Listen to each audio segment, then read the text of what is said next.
everyone, welcome back to my YouTube channel.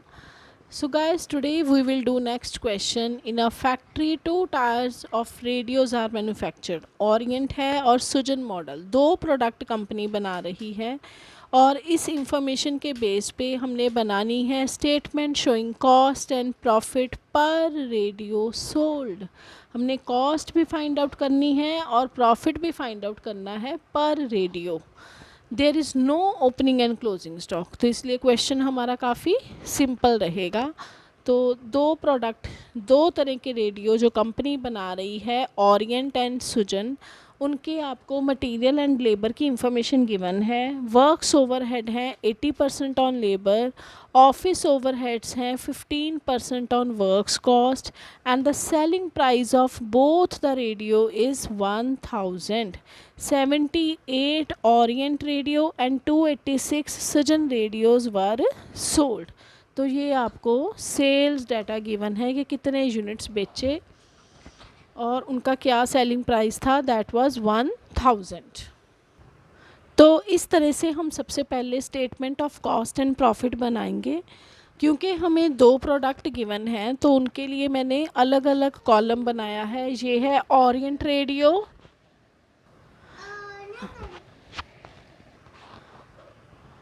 And Sajjan radio. तो उसके बाद material हमें दोनों का गिवन था, लेबर गिवन थी, दोनों को ऐड किया तो हमारे पास आ गई प्राइम कॉस्ट. नाउ नेक्स्ट उसने कहा है वर्क्स ओवरहेड. वर्क्स ओवरहेड हमने डालने हैं 80% ऑफ लेबर.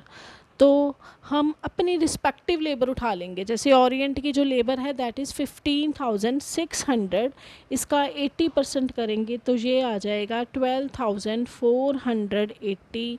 उसी तरह जो दूसरा मॉडल है सुजन, उसकी जो लेबर है दैट इज़ 62,920, जिसका 80% हमने किया तो वो आ गया 50,336. तो इसमें इन वर्क्स ओवरहेड्स को हम ऐड करेंगे प्राइम कॉस्ट में. तो प्राइम कॉस्ट में ऐड करने के बाद this one is 55,380 and the next is 2,21,936. तो ये इनकी आ गई वर्क्स कॉस्ट. अब इसमें हमने ऐड करने हैं ऑफिस ओवरहेड्स. ऑफिस ओवरहेड्स कितने हैं? 15% ऑफ वर्क्स कॉस्ट. तो वर्क्स कॉस्ट जो गिवन है इसकी है अब 55,380. इसका 15% करेंगे, this comes out to be 8,307. और उसी तरह 2,21,936 का हम 15% करेंगे तो इसकी वर्क्स कॉस्ट आ जाएगी 33,290.40. तो ये जब हम वर्क्स कॉस्ट को ऑफिस ओवरहेड्स में ऐड करेंगे तो टोटल कॉस्ट ये हमारी क्या होती है? कॉस्ट ऑफ प्रोडक्शन, जिसमें हमने सेलिंग के ऐड करने होते हैं. तो हमारी कॉस्ट ऑफ सेल या फिर कह लो टोटल कॉस्ट आती है. पर क्योंकि सेल्स एक्सपेंसेस का डाटा गिवन नहीं है तो यही हमारी कॉस्ट ऑफ सेल है, यही कॉस्ट ऑफ प्रोडक्शन है और यही टोटल कॉस्ट है. तो ये डाटा हमारा आ जाता है 63,687 and this comes out to be 2,55,226.40. Now number of units produced are, ओरिएंट के हैं 78 एंड सुजन के हैं 286. तो जब हमने cost per unit find out करनी है तो जो भी टोटल कॉस्ट आई है हमारी हर प्रोडक्ट की, उसको अपने अपने यूनिट्स के साथ, रिस्पेक्टिव यूनिट्स के साथ हम डिवाइड कर देंगे. तो 63,687 डिवाइडेड बाय 78. तो ये आ जाएगी cost per unit of orient. तो it comes out to be 816.50. यहाँ मैं मेंशन कर देती हूँ, जो टोटल कॉस्ट है उसको डिवाइड करना है नंबर ऑफ़ यूनिट्स के साथ. एंड नेक्स्ट जो टोटल कॉस्ट है उसको हम डिवाइड करेंगे नंबर ऑफ़ यूनिट्स 286 के साथ. तो per unit cost comes out to be 892.40। अब सेलिंग प्राइस पर यूनिट हमें गिवन है, क्वेश्चन में बताया हुआ है कि दोनों ही रेडियोस का जो सेलिंग प्राइस पर यूनिट है दैट इज़ 1000। तो इस सेलिंग प्राइस में से हम कॉस्ट माइनस करेंगे दैट इज़ 816.50। तो इसमें से जब हमने इसे लेस किया so it will give profit figure. तो प्रॉफिट, क्योंकि डाटा हमारा सारा पर यूनिट में चल रहा है तो प्रॉफिट भी पर यूनिट आएगा 183.50 एंड दिस इज़ 1। इसकी हमें 1000 में से 892.40 माइनस करेंगे तो it comes out to be 107.60। तो इस तरह से ये सारा क्वेश्चन सॉल्व किया जाएगा और हम प्रिपेयर करेंगे कॉस्ट शीट और फाइंड आउट करेंगे cost per unit and profit per unit. उसी तरह ही सारी स्टेटमेंट बनानी है, प्राइम कॉस्ट, वर्क कॉस्ट, और जो भी कॉस्ट आएगी उसको हमने यूनिट्स के साथ डिवाइड कर देना। सो नेक्स्ट क्वेश्चन इज, हमें डाटा गिवन है टोटल आउटपुट प्रोड्यूस का that is 20,000 units. Expenses incurred की इंफॉर्मेशन गिवन है, local raw material consumed, import of raw material. तो रॉ मटेरियल हमें दो तरह का गिवन है, एक लोकल है और एक इंपोर्ट है, और ये हमें उसकी एक्चुअल कंजम्पशन निकली हुई दी हुई है कि कितना मटेरियल हमने कंज्यूम किया। जो लोकल का है दैट इज़ 10 लाख और जो इंपोर्ट वाला है दैट इज़ 1 लाख। उसके बाद है direct labour in works, works means factory. तो फैक्ट्री में लेबर की कॉस्ट, ये वेजेस हैं 10 लाख। इनडायरेक्ट लेबर ये फैक्ट्री ओवरहेड्स में आएंगे, तो this is 2 lakh. Storage of raw material and spheres, तो जो स्टोरेज ऑफ रॉ मटेरियल, जितने भी रॉ मटेरियल के खर्चे हैं हम उन्हें क्या मानते हैं, उनके स्टॉक को हम लेते हैं डायरेक्ट में, लेकिन ये है स्टोरेज। तो उनके स्टोरेज के लिए आपने कुछ खर्चा किया है, तो raw material and spares are basically used in factory, तो ये हमारे हैं फैक्ट्री ओवरहेड्स। तो ये खर्चा एक ऐसा आया जो हमने अभी किसी क्वेश्चन में नहीं किया हुआ, that is 50,000। Next is fuel, fuel है 1,50,000, ये भी फैक्ट्री का है। टूल्स कंज्यूम, टूल्स यूज़ होते हैं फैक्ट्री में, फैक्ट्री ओवरहेड लोगे। डेप्रिसिएशन ऑन प्लांट, तो ये भी प्लांट का, प्लांट की जो डेप्रिसिएशन है उसको भी आप फैक्ट्री में लोगे। सैलरीज ऑफ वर्क्स पर्सनल, तो वर्क्स काम करते हैं फैक्ट्री, वर्क्स मीन्स फैक्ट्री, तो ये सैलरीज उनकी हमने दी, फैक्ट्री ओवरहेड है। एक्साइज ड्यूटी ऑन प्रोडक्शन, तो ये भी फैक्ट्री ओवरहेड में डालोगे। उसके बाद एडमिनिस्ट्रेटिव ऑफिस एक्सपेंस, तो ऑफिस के खर्चे, office and administration overheads. Then next is salary of MD, तो एमडी भी बैठते हैं ऑफिस में, office and administration overheads. Next is salary of joint MD, इसे भी हम ऑफिस में ही लेंगे। Next is fees of director, office का खर्चा है। Expenses on advertising, sale and distribution का खर्चा। Selling expense, sales and distribution, sale reports का खर्चा, ये भी sales and distribution. Packing and distribution, तो सेल करने के लिए जो पैकिंग की, जो डिस्ट्रीब्यूशन का खर्चा हुआ, this is also selling and distribution expenditure. अब नीचे कुछ एडिशनल इंफॉर्मेशन गिवन है, दैट इज जो लोकल रॉ मटेरियल है वो अब 10% मोर कॉस्ट करेगा। तो आपको जो पहले लोकल मटेरियल गिवन है 10 लाख का, इसमें हम 1 लाख दैट इज 10% और ऐड कर देंगे, कॉस्ट बढ़ा देंगे, फिर उसको ऐसे 11 लाख रुपया हम कॉस्ट शीट में डालेंगे। फिर उन्होंने बताया है कि भी हमें प्रॉफिट होता है 20% ऑन सेल्स, तो ये नीचे प्रॉफिट ऐड कैसे करना है उसकी इंफॉर्मेशन गिवन है। और इस क्वेश्चन में एक और न्यू पॉइंट आ गया, गवर्नमेंट ग्रांट्स सब्सिडी, गवर्नमेंट हमें सब्सिडी देती है, तो उससे जब सब्सिडी मिलेगी हमें कुछ छूट मिल रही है, गवर्नमेंट की तरफ से हेल्प मिल रही है, तो हमारा खर्चा कम हो जाएगा।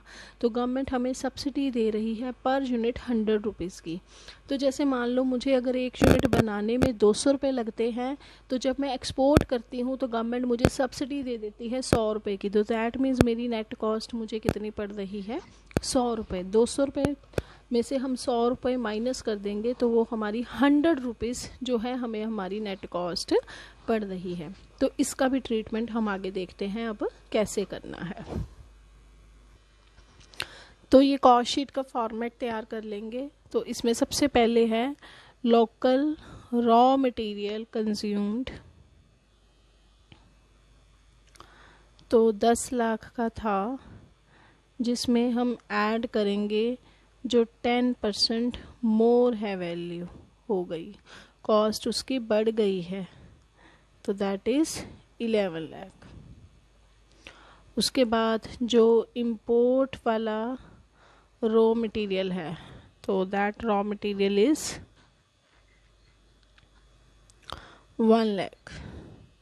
Next is direct labour. Direct labour की इंफॉर्मेशन गिवन है 10 लाख। तो इन सारे डायरेक्ट खर्चों को हम ऐड कर देंगे, तो ये हमारा आ गया 22 lakh. That is raw this is, इसे आप बाहर ही लिखो इस फिगर को, ये हमारी नेट फिगर आ गई। दिस इज़ प्राइम कॉस्ट, और जिसमें हमने अब आगे ऐड करने हैं फैक्ट्री ओवरहेड्स। फैक्ट्री ओवरहेड्स, तो जो फैक्ट्री ओवरहेड्स हमने तब पहले क्वेश्चन में डिस्कस किए हैं, जैसे कि indirect labour, this is 2 lakh. Then storage of raw material and spares, this is 50,000. next is fuel का खर्चा है 1,50,000. tools consumed, tools हैं 20,000. next is depreciation on plant 1 lakh. excise duty 2 lakh. salaries of works personnel, this is 1 lakh. तो ये सारे हो गए हमारे फैक्ट्री ओवरहेड्स। इनको ऐड कर देंगे तो ये आ जाएगी वर्क्स कॉस्ट। तो फैक्ट्री ओवरहेड्स जितने भी हैं ये हमने सारे ऐड किए, तो दीज आर 8,20,000, जिसको प्राइम कॉस्ट में ऐड करेंगे तो वर्क्स कॉस्ट आ जाती है 30,20,000। अब इसमें हम आगे ऐड करेंगे office and administration overheads. Administration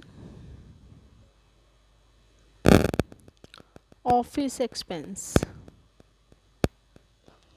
तो ये गिवन है 2 lakh. Next is salary of MD, this is also 60,000. salary of joint MD 40,000, and salary of directors 20,000. तो the total comes out to be 3 lakh, जिसे हम ऐड करेंगे works cost में, तो ये आ जाती है कॉस्ट ऑफ प्रोडक्शन।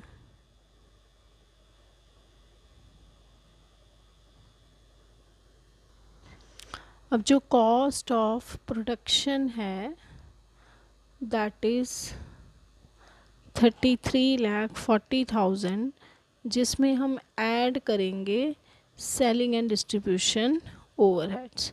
इस क्वेश्चन में हमारे पास कोई भी ओपनिंग क्लोजिंग स्टॉक्स नहीं है गिवन, ना रॉ मटेरियल का, ना वर्क इन प्रोग्रेस का, एंड ना ही फिनिश्ड गुड्स का।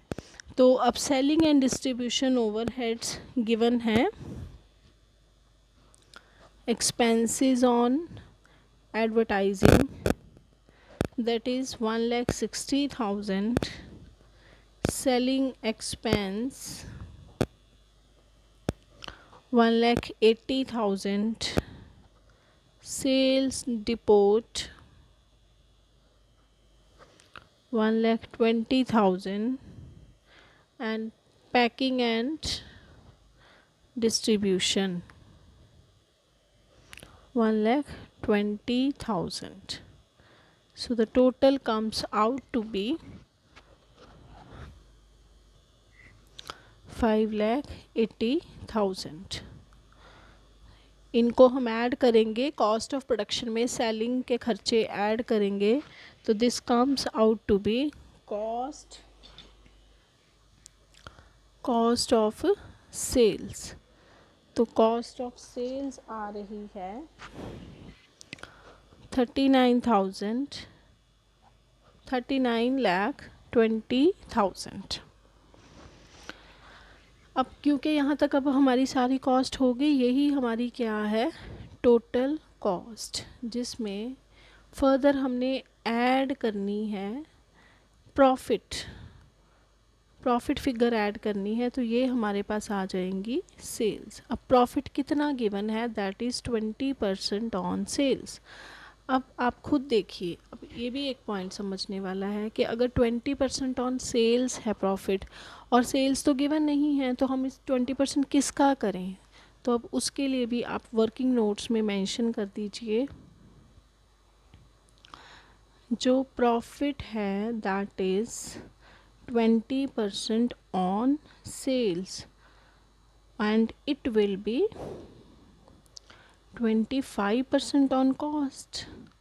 अगर 20% ऑन सेल्स है तो दैट मीन्स 1/5 ऑन सेल्स. और ऑन सेल्स को अगर हमने ऑन कॉस्ट कन्वर्ट करना होता है, तो जैसे ये 1/5 है, ऑन कॉस्ट पे जाने के लिए हम नीचे से एक कम कर देते हैं, दैट इज़ 1/4. बट ये रूल अप्लाई तभी होता है अगर आपका न्यूमिनेटर 1 हो. ये मेरा 1/5 है तो ये 1/4 होगा. अगर ऑन सेल 1/6 है तो ऑन कॉस्ट 1/5 होगा. बट ये रूल अप्लाई तभी होगा अगर न्यूमिनेटर 1 है. तो लॉजिकली भी अगर देखा जाए तो 20% ऑन सेल्स, तो सेल्स मान लो आप कि भी लेट हमारी सेल्स हैं 100, तो उसके ऊपर प्रॉफिट कितना हुआ 20. तो दैट मीन्स उस कॉस्ट कितनी हुई, अगर मैं सेल्स में से प्रॉफिट माइनस कर दूं तो कॉस्ट मेरी कितनी होनी चाहिए 80. तो अब अगर मैं यहाँ से प्रॉफिट फिगर बनाऊं, प्रॉफिट परसेंटेज बनाऊं, तो वो क्या बनती है, प्रॉफिट ऑन कॉस्ट मैंने फाइंड आउट करना है. तो profit divided by cost multiply 100. तो प्रॉफिट है 20, कॉस्ट है 80. तो ये क्या बन गया, अगर आपने परसेंटेज में नहीं भी कन्वर्ट करना तो ऐसे ही देख लो 1/4. और अगर परसेंटेज में कन्वर्ट करना है तो इसको आप इंटू 100 कर दो. अगर परसेंटेज में हम नहीं कन्वर्ट करते तो 20 डिवाइडेड बाय 80 दैट इज़ 1/4. और अगर परसेंटेज में कन्वर्ट करते हैं तो इसको आगे इंटू 100 कर दो, तो ये आ जाएगा 25% ऑन कॉस्ट. तो जी अब यहाँ पे हमारे पास कॉस्ट गिवन है, उसका 1/4 करेंगे. तो जब ये कॉस्ट का 1/4 किया तो ये आ गया 9,80,000. तो अब इस प्रॉफिट को ऐड किया तो सेल्स बन गई हमारी 49 लाख की. तो अब हम अगर देखें तो हमारा सेलिंग प्राइस पर यूनिट कितना बनता है. टोटल मेरा जो सेलिंग प्राइस आ रहा है 49 लाख, इतने की सेल्स आ रही हैं. और जो हमने यूनिट्स प्रोड्यूस्ड किए हैं दैट इज़, हमें यूनिट प्रोड्यूस का डाटा गिवन था, क्वेश्चन की स्टार्टिंग में ही गिवन था 20,000 यूनिट्स. तो सेलिंग प्राइस पर यूनिट हमारा बन रहा है 245. लेकिन ये प्राइस हम तभी चार्ज करेंगे अगर हमें सब्सिडी नहीं मिलती, कोई छूट नहीं मिलती, गवर्नमेंट की तरफ से कोई ग्रांट नहीं मिलती. ये बिफोर सब्सिडी का रेट है. अगर हमें गवर्नमेंट 100 रुपीज़ की सब्सिडी दे देती है वापस ऑब्वियसली हमारा प्राइस भी कम हो जाएगा। तो हम इसमें से माइनस कर देंगे जो हमें सब्सिडी मिली है फ्रॉम गवर्नमेंट, दैट इज़ ₹100। तो ये आपके आ जाएंगे ₹145। अब ये आपका फाइनल सेलिंग प्राइस आएगा, या कह लो कि अगर आपने किसी को कोटेशन भेजनी है तो ये आपका कोटेशन प्राइस आएगा कि कितने पे हमें प्रोडक्ट हम उनको सेल करेंगे। तो इस तरह से ये नीचे हमने सब्सिडी का ट्रीटमेंट करना है। जो सेलिंग प्राइस पर यूनिट आएगा उसमें से सब्सिडी माइनस कर देनी है, और बाकी सारा क्वेश्चन उसी तरह से हमने किया जैसे हम नॉर्मल कॉस्ट शीट बनाते हैं, लाइक दिस।